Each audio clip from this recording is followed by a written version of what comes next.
안녕하세요. 정치빈입니다. 제가 두 차례 정도, 한 달 정도 방송을 쉬었는데요. 저도 뭐 휴가도 갔다 오고 좀 이번에 좀 새로운 마음을 하고 싶어서 이렇게 다시 시작하게 됐습니다.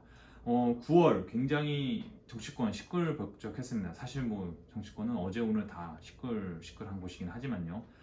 아무래도 지난 20일 더불어민주당 이재명 대표 체포동의안 그 처리가 되는 과정에서 굉장히 좀 정치권이 시끄러웠죠. 사실 그때 좀 현장 분위기를 말씀드리면 좀 기자들은 전부 다 저희가 이제 기사를 어느 정도 써놓는 것들이 있는데 이제 가결보다는 이제 부결 가능성에 초점을 맞춰두고 다 써놨었죠. 근데 저는 이제 표 계산을 해보니까 아슬아슬하게 좀 가결이 되거나 뭐 부결이 될 수도 있지만 좀 아슬아슬한 좀 스코어가 나오지 않을까 했는데 결국에는 한 두 표 정도 차이로 가결이 됐습니다. 좀 드라마틱하게 가결이 된 측면은 좀 있죠. 그 조금 뭐 정치 드라마에서나 좀 볼 법한 좀 반란표 이런 것들이 나오면서 전개가 됐는데요. 당시 좀 현장은 진짜 뭐 이렇게 다 전에 들으셨겠지만 굉장히 혼란의 연속이었습니다. 제가 지금 26일 촬영 중입니다. 지금 이재명 대표는 지금 법원에서 영장실질 심사를 받고 있고요. 결과는 이제 예상이긴 합니다만 27일 새벽 2시쯤에 나오게 되는데요. 이거에 따라서 또 정치 좀 상황이 굉장히 바뀔 것 같다. 뭐 이거는 당연한 사실인 것 같습니다. 사실 보면 지금 정치권이 올수도 상황입니다. 이제 아무래도 이재명 대표 건 때문에 박광원 원내대표가 사퇴를 함으로써 원내 지도부가 이제 역할을 못하게 되고 그러면서 좀 본회의 이제 25일 예정됐던 본회의도 굉장히 좀 안 열리게 되고 민생법안 처리도 안 되고 좀 여러 가지적으로 좀 스톱이 돼 있는 상황입니다. 그러니까 되게 심플하게 말하면 국회 셧다운 상태인 거죠.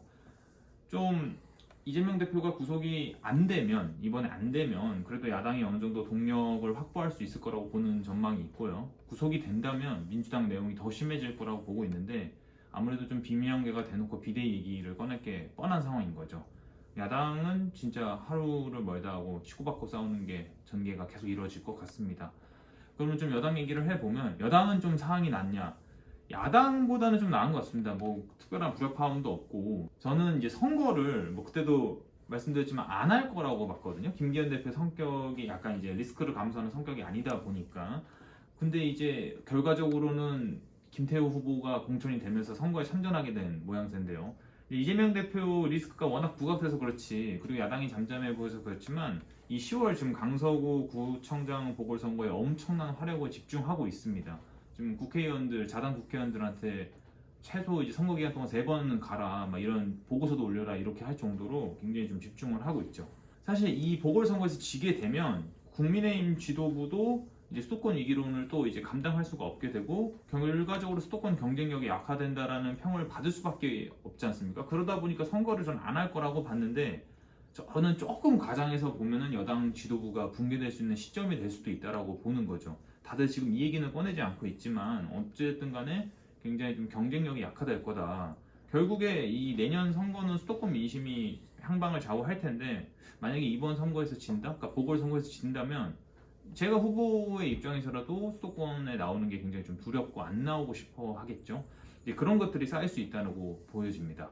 여론조사업체 리얼미터가 뉴스피리 의뢰로 18일, 19일 이틀간 만 18세 이상 강서구 유권자 803명을 대상으로 여론조사를 실시했습니다. 22일 날 발표가 됐는데요.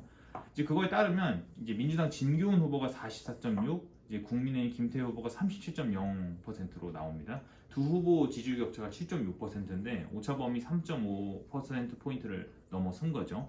이제 다음으로 보면 이제 뭐 권수정 정의당 후보가 4.4, 권혜인 진보당 후보가 2.7, 이명호 우리공화당 후보가 1.7, 김영숙 민생당 후보가 1.5%의 순인데요. 이게 사실 보면 여론조사만 보면 민주당이 굉장히 좀 유리해 보이긴 하죠. 그 사실 강서라는 지역 자체가 민주당 강세 지역이고 그리고 이 지금 보면 진보정당 후보들 지지율도 제가 읊어드렸는데 이 진보정당 후보들 지지율이 합치면 5%가 넘어가는 상황인데도 진 후보가 좀 여유롭게 앞서 나가고 있는 걸로 보입니다. 지금 이 지표만 보면요. 이 선거에서 또 중요한 점은 보궐선거라는 점이죠. 그러니까 이날은 쉬는 날이 아닌 거죠. 이제 보궐선거인 점을 고려하면 투표 의향이 굉장히 중요합니다. 투표 의향 그 지표를 또 보면 같은 여론조사에서 반드시 투표할 것이다가 56.5%, 가급적 투표할 것이다가 25.6%입니다. 그러니까 좀 적극적으로 보면 투표 의향률이 굉장히 높은 거죠. 지금 이 선거를 보면 여야 모두 좀 선거에 사활을 걸고 있는 건 있습니다. 좀 민주당한테도 좀 다른 의미죠. 이번 선거 굉장히 중요한데 뭐 민주당 얘기를 좀 하면은 어쨌든 이번 선거를 이김으로 인해서 좀 내용 리스크를 극복할 수도 있고 좀 어쨌든 당이 단합된 모습을 보여줄 수도 있는 거죠. 선거 결과에 따라서 좋은 선거 결과가 나오면 지금의 어쨌든 이재명 대표 사법 리스크를 어느 정도는 좀 극복할 수 있을 거라고도 좀 보고 있습니다. 그리고 여당은 아까 말씀드린 대로 이번 선거로 인해서 지도부 운명이 좀 달라질 수도 있다. 그러다 보니까 야당이 이번에 이기면 계속 총선에서 심판, 그러니까 정권 심판을 계속 외치게 될 거고, 물론 이제 야당이 진다면, 그러니까 여당이 이긴다면 이 대표가 퇴진해야 된다는 명분이 생겨서 아마 민주당 내용은 더 심해질 겁니다. 여당은 또 이렇게 승기를 잡는 하나의 또 발판이 될 수 있겠죠.